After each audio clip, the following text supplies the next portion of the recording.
Hi, my name is Wayne Allyn Root. I'm an SOB, son of a butcher, small businessman, homeschool dad, capitalist evangelist, and the 2008 Libertarian Vice Presidential nominee.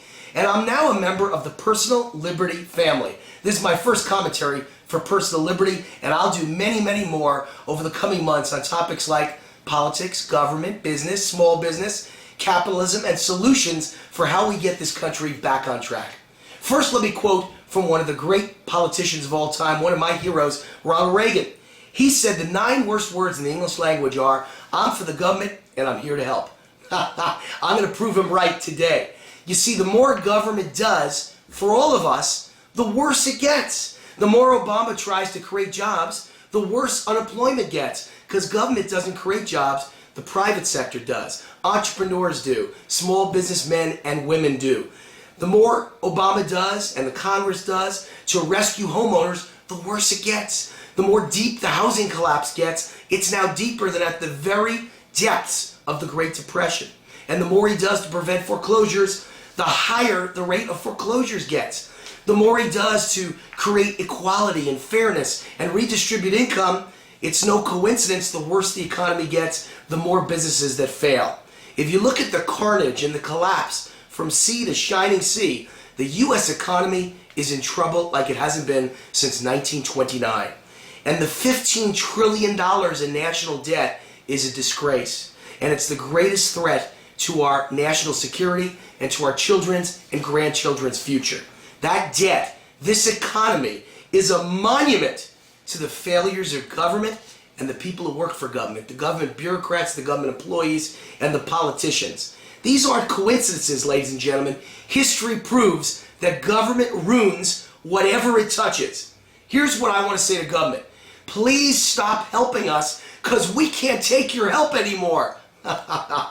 Let's look at the facts, and let's prove once and for all that government is a failure at whatever it does, and we've got to rely on ourselves. We've got to rely on power to the people and power to the individual, and limit the power of government just as our founding fathers intended. Let's start with the VA, the Veterans Administration. A federal appeals court recently ruled the VA suffers from, get this, unchecked incompetence. 18 returning vets commit suicide every day. National disgrace. 85,000 vets are waiting for care. 1,500 vets die each day waiting for care. And if you deserve a disability check because you were a hero in war and you're now injured, guess what? You'll be waiting as long as 4 years. This is how we treat our brave veterans in government. The U.S. Postal Service, by law, has no competition, yet they lose $8 billion a year. In the history of the private sector, no one's ever been able to duplicate that trick.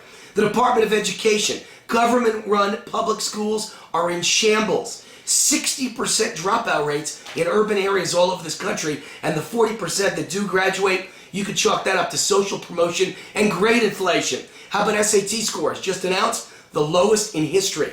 All of this despite the fact that we have increased spending on education, not by double, how about by 6 times? When Bush came into office in the year 2000, Department of Education budget $30 billion.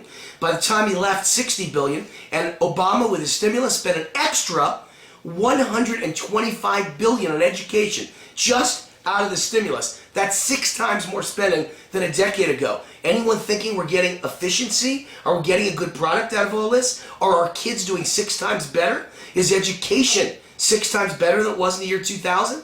I'd argue it's 6 times worse. And oh, by the way, speaking of efficiency, my wife and I are homeschool parents, and our daughter Dakota, 19 years old, sophomore at Harvard University. First classroom of her entire life was at Harvard University. She's now a straight A student and second team all Ivy League in fencing as well. And by the way, that makes me ask a simple question. Where's my $100,000 pension as an educator? Don't think I'm going to be getting one, but we did a pretty good job, my wife and I. Medicare, founded in the 1960s, government experts at the time said by 1990 it would cost $12 billion a year.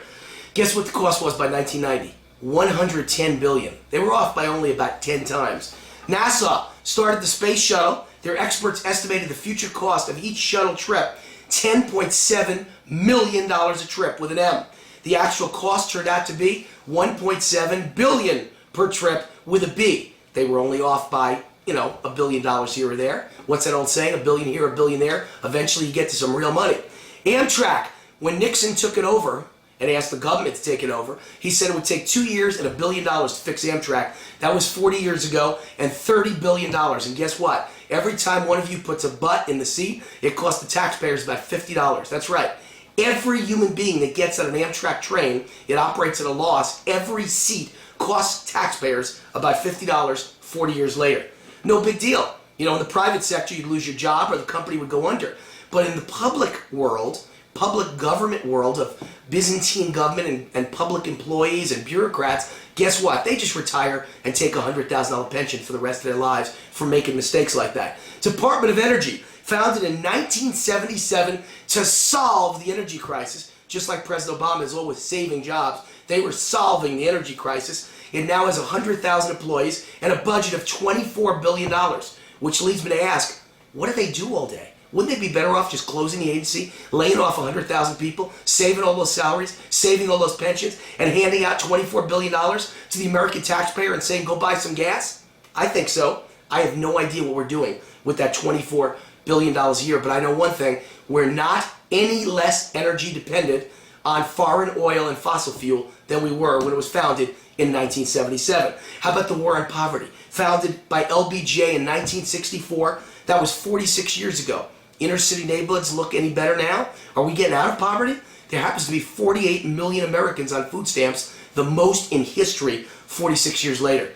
The war on drugs. Over $1 trillion spent so far and counting. And you know what the easiest place is to find drugs in America? Inside a prison. With guards who we pay $100,000 and giant pensions to for the rest of their lives. Non-stop drugs everywhere you look inside a prison. You know the second easiest place to find drugs? Any public school in this country. I don't think we're winning the war on drugs. How about the Fed? Federal Reserve was created in 1913 with one main goal: protect the U.S. dollar. Since the Fed's creation, the dollar has lost 94% of its value. And the U.S. debt, the single greatest threat to national security, is 5,000 times higher than on the day the Fed was created. With friends like that, who needs enemies? The cost of government employees themselves is the most absurd statistic. The unfunded liability for the pensions of federal government employees, just federal, $5 trillion. $5 trillion. The unfunded liability on the state level is somewhere in the neighborhood of $3 trillion. And one state alone, California, has unfunded liabilities of as much as $500 billion. California, that's our Greece. Hey, all this money is being spent on government employees who have produced a $15 trillion national debt, and if you count unfunded liabilities like Social Security, Medicare, and Medicaid, $117 trillion is what we owe. What do these 21 million government employees do all day? I have no idea. I think they think of new ways to bankrupt the country. This is why the Founding Fathers created the United States Constitution, to save us from government trying to save us. Now, Nevadans intuitively understood all this. I'm from Las Vegas, Nevada. And the reason we understood it is because Nevada actually is the only state with legal brothels, legal prostitution. And the most successful legal brothel in history was called the Mustang Ranch. It was a $100 million business run by a guy named Joe Conforte. And the U.S. government and the IRS come in, they charge him with income tax evasion. He leaves the country, runs for his life, gets indicted, fled to Brazil.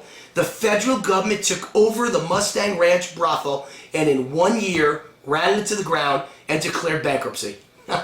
Is that one of the great stories of all time that tells you all you need to know about government?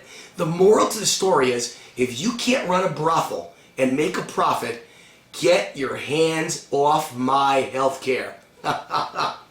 And also get your hands off my tax money and the Veterans Administration and the Energy Department and the IRS and the Postal Service and the Education Department. The answer isn't government, ladies and gentlemen. It's putting power back in the hands of the people, the taxpayers, the small business owners. As my hero Barry Goldwater once said, we've got to elect politicians and public servants who put their hands on the Bible and they vow from that moment that they're going to give power back to the people. I'm Wayne Allyn Root for Personal Liberty. See you next time.